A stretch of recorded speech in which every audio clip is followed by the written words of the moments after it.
Looks easy, right? One of these is thriving, the other, well, not so much. But what if I told you growing kale in containers isn't as simple or as cheap as it looks? There's more to it than just tossing some seeds in a pot. We see all these beautiful pictures online, these perfect little container gardens, and it's easy to think it's a foolproof plan for an endless supply of superfoods. But like anything in gardening, there are nuances that can make all the difference between a bountiful harvest and a disappointing struggle. Hi friends, Kevin here, and welcome back to the channel. Today we're diving deep into the real pros and cons of growing kale in containers. We're going to get into the nitty-gritty, especially focusing on the cost implications and what you can realistically expect in terms of harvest productivity. Kale is an amazing plant, packed with nutrients, and growing it yourself can be incredibly rewarding. But before you rush out and buy a pallet of pots, I want to arm you with all the information you need to make the best decision for your space, your budget, and your gardening goals. If you're considering growing this superfood at home, stay with me till the end because we've got a lot to cover. Let's get started. Alright, let's kick things off with one of the biggest pros of growing kale in containers: the incredible space-saving aspect and the accessibility it offers.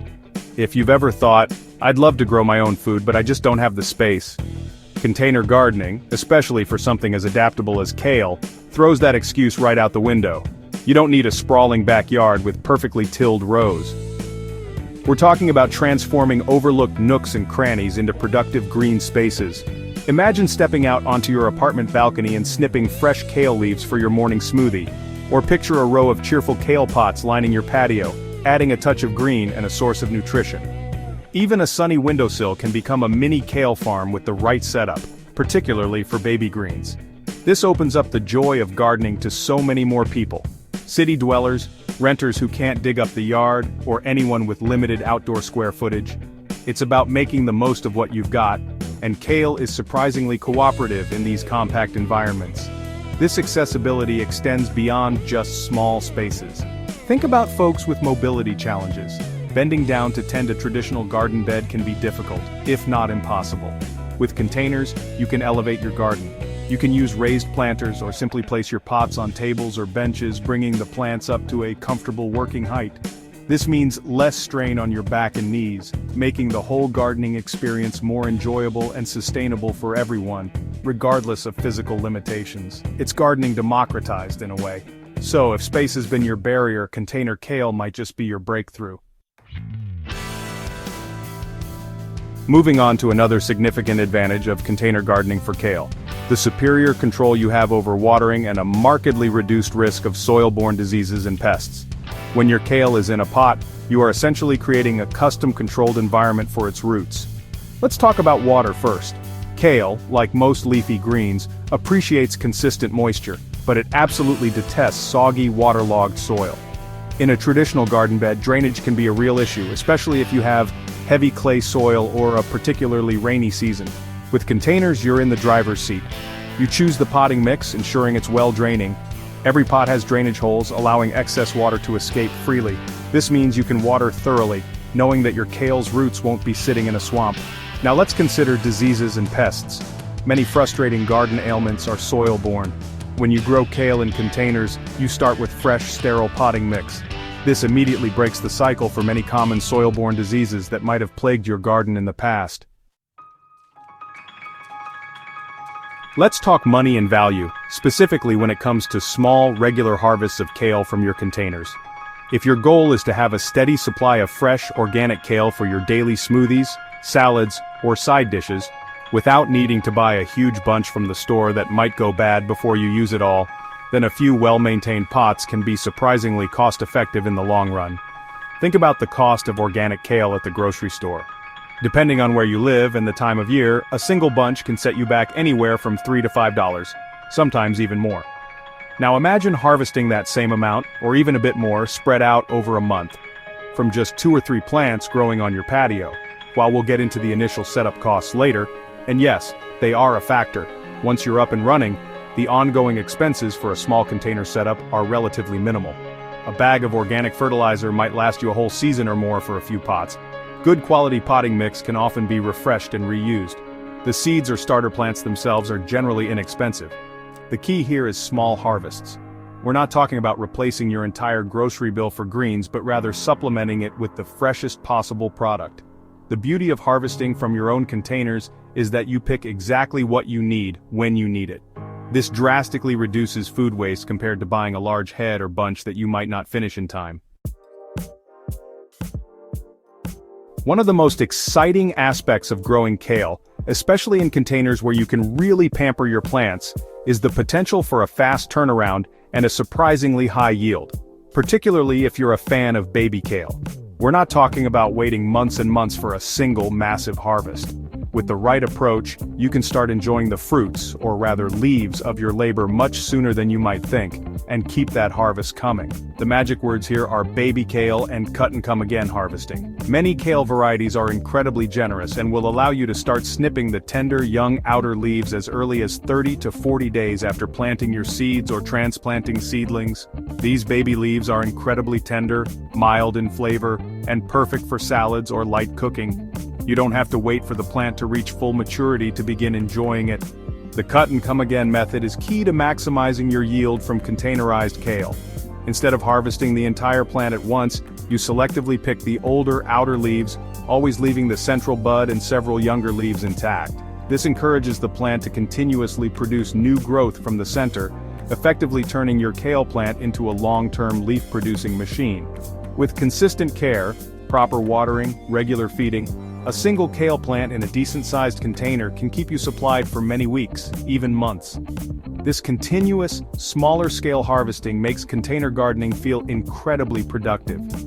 Even though the individual plants might be in a confined space, their ability to regenerate quickly when harvested correctly means you're getting a steady stream of produce.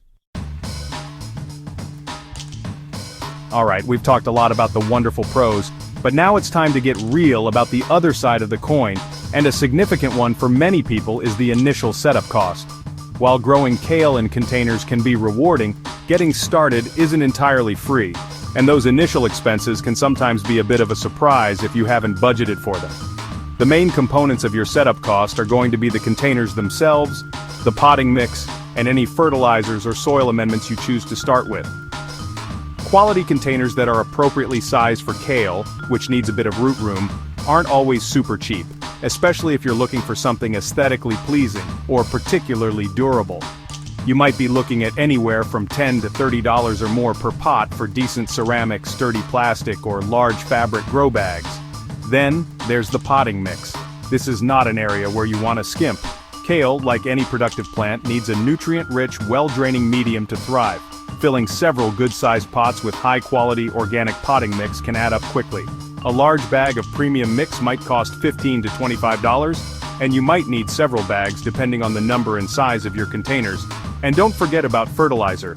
While your potting mix might come with some starter nutrients, kale is a relatively heavy feeder, especially if you're doing cut-and-come-again harvesting.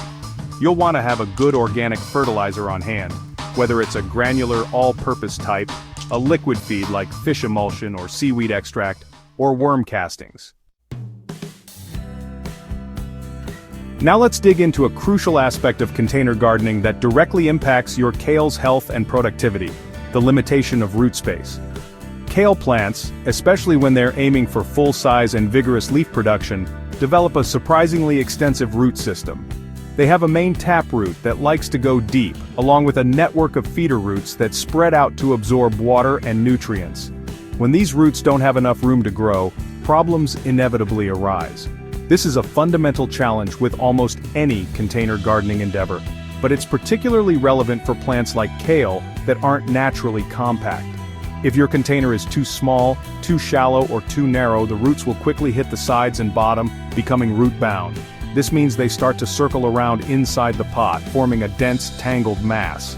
A root-bound plant is a stressed plant and its growth will be significantly hampered. What are the signs that your kale's roots are cramped? You might notice stunted overall growth. The plant just doesn't seem to be getting any bigger, or it's much smaller than you expected. The leaves might be smaller too, or they might start yellowing prematurely, especially the lower ones, as the plant struggles to take up enough nutrients. Wilting quickly, even when the soil surface seems moist, can also be a sign, as a restricted root system can't absorb water efficiently. This limitation on root space directly affects the plant's ability to access the resources it needs. Think of roots as the plant's lifeline. While containers offer control, they also demand a bit more vigilance and consistent care compared to in-ground planting. This increased need for regular maintenance is a definite con for some people, especially those with busy schedules or a tendency to be a bit forgetful with plant care. Container-grown kale is, in many ways, more dependent on you for its every need, and it can be less forgiving of neglect. The most significant aspect of this increased maintenance is watering. Containers, especially smaller ones or those made of porous materials like terracotta, dry out much faster than garden soil. They have a larger surface area exposed to sun and wind relative to their soil volume, leading to quicker evaporation. During hot, sunny or windy weather, you might find yourself needing to water your kale pots once a day, sometimes even twice for smaller containers. Forgetting a watering or two can have rapid and dramatic consequences. As the brief rightly points out, forget one watering, especially on a hot day, and your kale plants can go from perky to pitifully wilted in a matter of hours. While they can often recover if watered promptly, repeated cycles of wilting and reviving stress the plant, reduce its vigor, and ultimately impact your harvest. This constant need for monitoring soil moisture and watering accordingly can feel like a bit of a chore if you're not prepared for it. Then there's fertilizing. Because you're watering more frequently, nutrients tend to leach out of the potting mix more quickly than they would in a garden bed. We've touched on this indirectly, but it's important to state it clearly as a potential con. The yield per plant for container-grown kale is typically going to be somewhat lower than what you might achieve with kale planted directly in a well-prepared garden bed. The brief suggests a 20 to 30% reduction, and that's a reasonable estimate, though it can vary based on many factors including container size, care consistency, and kale variety.